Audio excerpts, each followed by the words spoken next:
Xin chào các bạn đã quay lại với kênh của mình. Hôm nay mình sẽ giới thiệu cho các bạn một bộ búp bê mới mà mình được bố mình mua cho. Bộ búp bê có khớp nha. Đây, nhìn rất là xinh luôn. Và ở đây có rất nhiều giày và đặt mặt sau.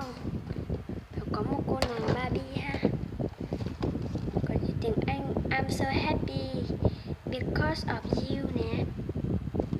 Đó, Barbie rất xinh luôn.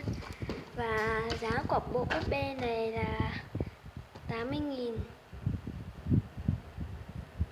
Rồi, bây giờ mình sẽ mở hộp búp bê này ra nhé. Đây các bạn, mình đã lấy được bộ búp bê ra khỏi hộp rồi. Bây giờ mình sẽ lấy đồ giày và các phụ kiện trong bộ búp bê nhé. Đây các bạn, mình đã tháo được tất cả những đôi giày của búp bê ra rồi. Bây giờ mình mở nốt một lớp nữa nhé.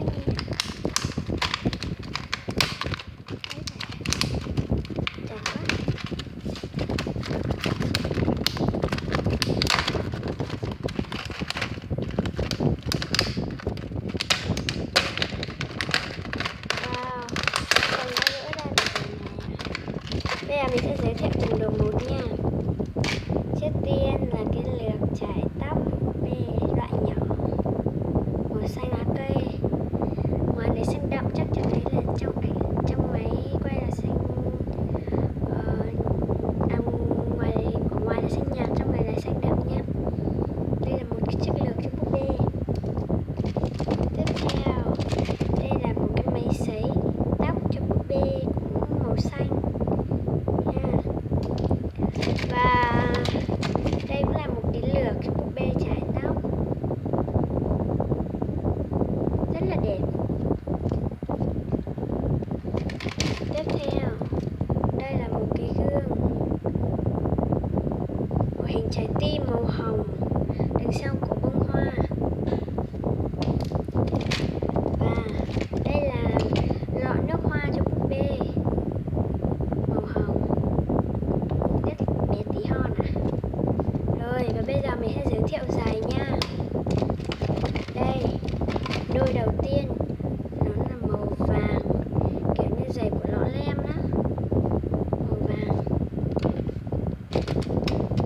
Đôi tiếp theo là đôi này có màu đỏ, rất là đẹp luôn.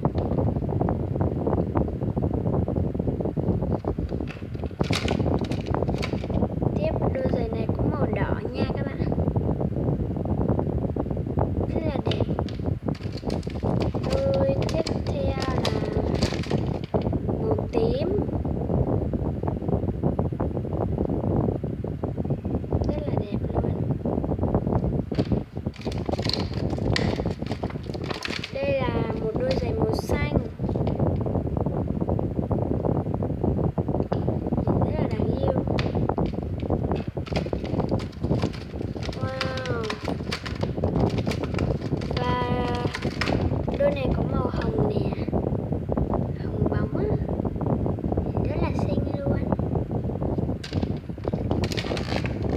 Là một đôi giày múa ba lê cho búp bê màu hồng. Và đôi thứ hai cũng là đôi giày múa ba lê cho búp bê nhưng màu trắng. Tổng cộng số giày này là 8 đôi nha. Và bây giờ mình sẽ lấy cô búp bê này ra khỏi chỗ hộp này nha.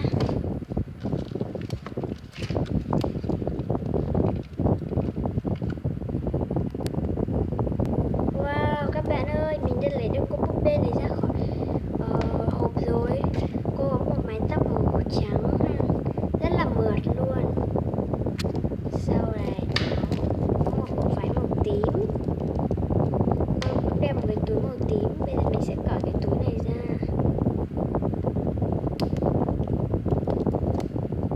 Đây, cái túi màu tím rất là đẹp.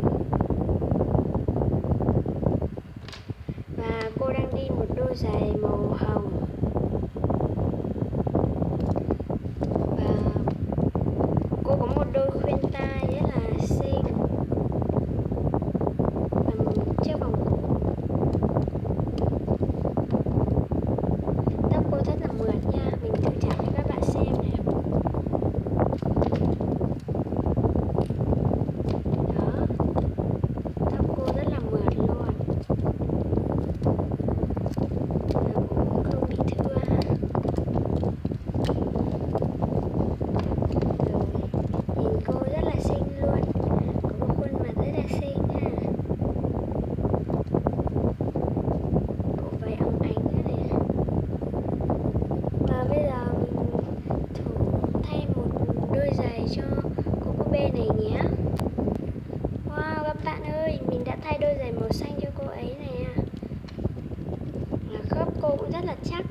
nha.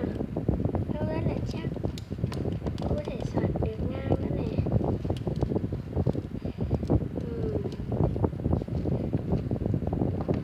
Và cô có một đôi mắt rất là long lanh và xinh nha.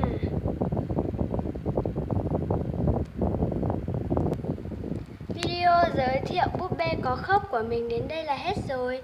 Nếu các bạn thích, các bạn nhớ like cho kênh của mình nhé. Bye bye.